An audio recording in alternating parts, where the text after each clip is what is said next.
गांव की जिठानी। शांति अपने दो बेटों अर्नव और आरुष के साथ शांति से जीवन बिता रही थी। लेकिन शांति के पति सोहन से उसकी कभी कभार थोड़ी अनबन हो जाती थी। एक दिन शांति रोज की तरह सुबह का खाना बना रही थी, तभी दरवाजे की घंटी बजी। घंटी की आवाज सुनकर वो दरवाजे की ओर जाते हुए कहती है, अरे आती हूँ, कौन है, सब्र करो। शांति दरवाजा खोलती है तो देखती है कि उसके जेठ मोहनदास सामने खड़े होते हैं। वो सक पकाकर अपना घूंघट करती है और पैर छूकर कहती है, आइए आइए जेठ जी।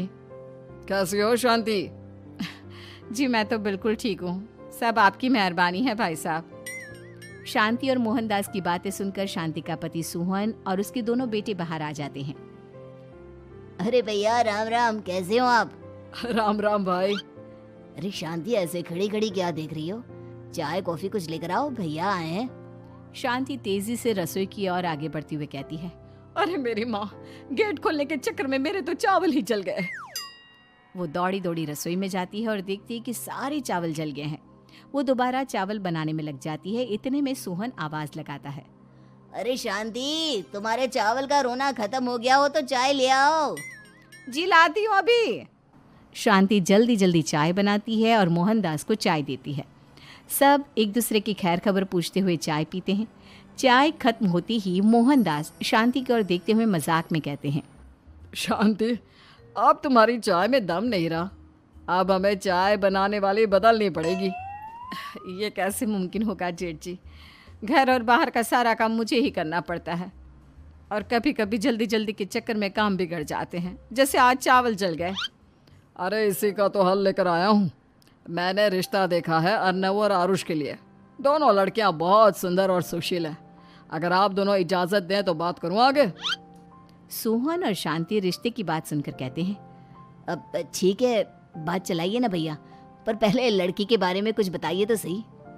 हाँ हाँ भाई साहब, लड़की कैसी है, परिवार कैसा है, कहाँ के रहने वाले हैं?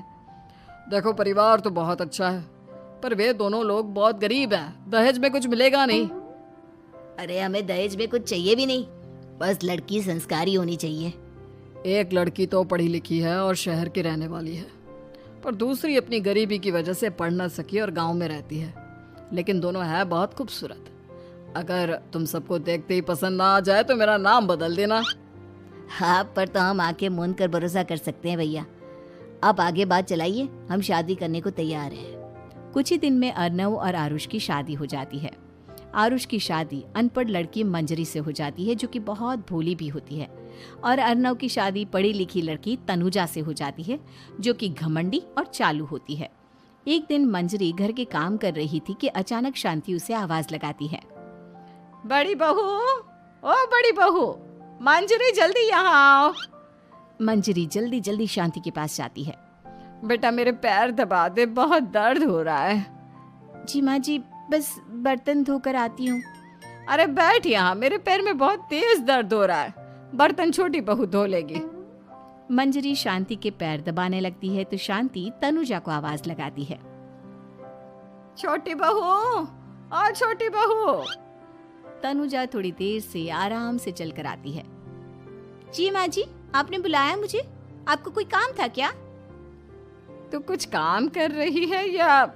शांति की बात काटते हुए तनुजा बोलती है, कुछ नहीं माँ, फोन पर अपने घर पर बात कर रही थी।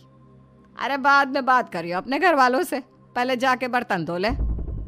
तनुजा मुंह बनाते हुए अपनी जिठानी की ओर देखती है और मन ही मन कहती है, ये महारानी वहां बैठी है, ये नहीं कि बर्तन धो ले। मैंने इतनी पढ़ाई बर्तन धोने के लिए की थी क्या? तनुजा दांत पीसकर वहां से चली जाती है। अगले दिन सब दफ्तर चले जाते हैं, तभी डाकिया चिट्ठी लाता है। शांति चिट्ठी लेकर मंजरी से कहती है, बड़ी बहू, जरा छोटी बहू को बुलाना, एक चिट्ठी आई है। मेरी तो आंखें कमजोर है तो मुझसे पढ़ा नहीं जाएगा। मंजरी तनुजा के पास जाकर कहती है, तनुजा, तुम्हें माँ जी बुला रही हैं। मुझ पर हुक्म मत चलाओ, काम बताओ काम। अरे मैंने तुम पर कहाँ हुक्म चलाया, और हुक्म चला भी दूंगी तो क्या हुआ? तुम तो मेरी छोटी बहन की तरह हो ना। तुम जैसी अनपढ़, जाहिल और गांव की गवार मेरी बहन नहीं हो सकती। बेचारी मंजरी तनुजा की बात सुनकर अपना सा मुंह लेकर रह गई। कोई चिट्ठी आई है, माँ जी तुमसे पढ़वाना चाहती है, बस इसलिए बुला रही हैं। मुंह टेढ़ा करके तनुजा मंजरी का मजाक बनाती हुए कहती है, अनपढ़ कहीं की। तनुजा का ऐसा बर्ताव देखकर बड़ी बहू बहुत दुखी होती है। तनुजा को अपनी पढ़ाई का घमंड इतना हो गया कि अब वो घर के कोई काम नहीं करती और अपनी जिठानी का मजाक बनाती रहती। तनुजा का ये बर्ताव अब उसकी सास को भी नजर आने लगा था। एक दिन शांति ने अपनी बड़ी बहू से कहा, मंजरी, तनुजा हर समय तुम्हारा मजाक उड़ाती है, तुम्हें गुस्सा नहीं आता क्या? आता तो है माँ जी, लेकिन मैं क्या करूं? जब भी उसे कुछ बोलती हूँ वो और भी जली कटी बातें मुझे सुनाकर चली जाती है। मैं उसे अपनी छोटी बहन की तरह प्यार करती हूँ, लेकिन उसके दिल में मेरे लिए कोई इज्जत नहीं। बहू, तूने वो कहावत सुनी है, जुल्म करने वाले से ज्यादा जुल्म सहने वाला अपराधी होता है। मंजरी अपनी सास का इशारा समझ जाती है। वो अपनी देवरानी को सबक सिखाने की ठान लेती है और एक दिन शांति अपनी दोनों बहुओं के साथ बैठी थी तो शांति अपनी बड़ी बहू से पूछती है, अरे बहू, शाम होने को है, कुछ सोचा है क्या बनेगा खाने में? माँ जी, मेरे तो सर में बहुत दर्द है आज। मेरी प्यारी देवरानी ही कुछ अंग्रेजी खाना बनाकर खिलाएगी। सुना है पढ़े लिखे लोग अंग्रेजी खाना बहुत अच्छा बनाते हैं, क्यों तनुजा? इतना कहकर मंजरी अपनी सास की ओर देखकर मुस्कुरा दी। तनुजा अपनी तारीफ सुनकर बहुत खुश हो गई। इतने में शांति कहती है, ये तो सच बात है छोटी बहू, ये तो मैंने भी सुना है। हम भी पक गए हैं बड़ी बहू के हाथ का खाना खा खा कर। तनुजा, तुम्हारी माँ भी तो तुम्हारे खाने की बहुत तारीफ करती हैं। आज हमें भी खिला दो कुछ अच्छा सा बनाकर। शांति की बात सुनकर छोटी बहू और आसमान पर चढ़ गई, पर उसे ये कहाँ पता था कि उसकी सास और जेठानी उसे सबक सिखाना चाहती हैं। तनुजा अपनी तारीफ सुनकर खुश तो बहुत होती है, पर सोचने लगती है, मुझे तो कैसा भी खाना बनाना नहीं आता। अब मैं क्या करूंगी? अगर मैंने इनको सच बता दिया तो मेरी सारी इज्जत मिट्टी में मिल जाएगी। अरे छोटी बहू, क्या सोच रही हो? खिलाओगी ना अपने हाथ का अंग्रेजी खाना? छोटी बहू हाँ में सर हिला देती है। अचानक से उसके दिमाग में एक आइडिया आता है। मैं इंटरनेट से देखकर कुछ बना लेती हूँ, मेरी वाहवाही पूरे घर में हो जाएगी। मुझे कौन सा रोज रोज बनाना है। माँ जी, आज आप सबको ऐसा खाना खिलाऊंगी कि। इतने में शांति छोटी बहू की टांग खींचते हुए कहती है कि पता नहीं कैसा खाना खिलाओगी। ए ऊपर वाले, हमारी रक्षा करना। इतना बोलकर शांति और मंजरी दोनों जोर जोर से हंसने लगते हैं। अब तनुजा रसोई घर में चली जाती है और खाने की तैयारी करने लगती है, पर उसे रसोई घर की चीज़ों के बारे में तो कुछ नहीं पता। जैसे तैसे सारी चीज़ें निकालती है और इंटरनेट पर देखकर खाना बनाती है। कुछ ही देर में सब लोग घर आ जाते हैं। अरे सुनते हो, आज का खाना हमारी छोटी बहू बना रही है। अरे वाह, आज तो फिर कुछ अंग्रेजी खाना खाने को मिलेगा। कुछ ही देर में खाना बन जाता है तो छोटी बहू सबका खाना लगा देती है। इतने में बड़ी बहू कहती है, क्या बात है देवरानी जी, आज तो बहुत अच्छी खुशबू आ रही है। ये बात तो सही कही बड़ी बहू तूने, खुशबू तो अच्छी है। ऐसी खुशबू तो मेरे खाने में भी नहीं आती। सब मिलकर छोटी बहू की बहुत तारीफ करते हैं और छोटी बहू 7वें आसमान पर बैठ जाती है। अब सभी खाना खाते हैं। जल्दी जल्दी दो, अब तो मुंह में पानी आ रहा है। हाँ, मुझसे भी नहीं रुका जा रहा। जैसे ही सोहन एक निवाला खाता है तो उसकी आंखों से पानी आने लगता है। ये देखकर शांति सोहन से पूछती है, क्या हुआ जी, खाना इतना अच्छा बना है कि आंखों से पानी आ गया? सोहन चुप रहता है और धीरे धीरे से खाना शुरू कर देता है। इतने में सोहन छोटी बहू से कहता है, बेटी तुम भी तो खाओ, तुम क्यों रुकी हो? खाना सच में बहुत अच्छा है। ये कहकर सोहन जोर से हंस देता है। फिर सब खाना खाने लगते हैं, लेकिन खाने में नमक और मिर्च तेज हो गई थी। तनुजा से कोई कुछ नहीं बोलता, बल्कि उसे भी खाने को कहते हैं।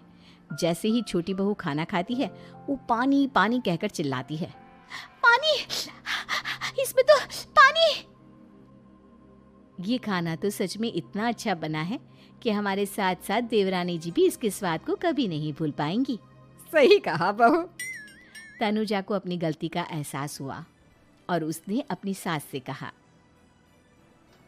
माँ जी ये मेरी गलती नहीं है, इंटरनेट पर दिखाया था कि 4 चम्मच नमक और मिर्च डालने हैं।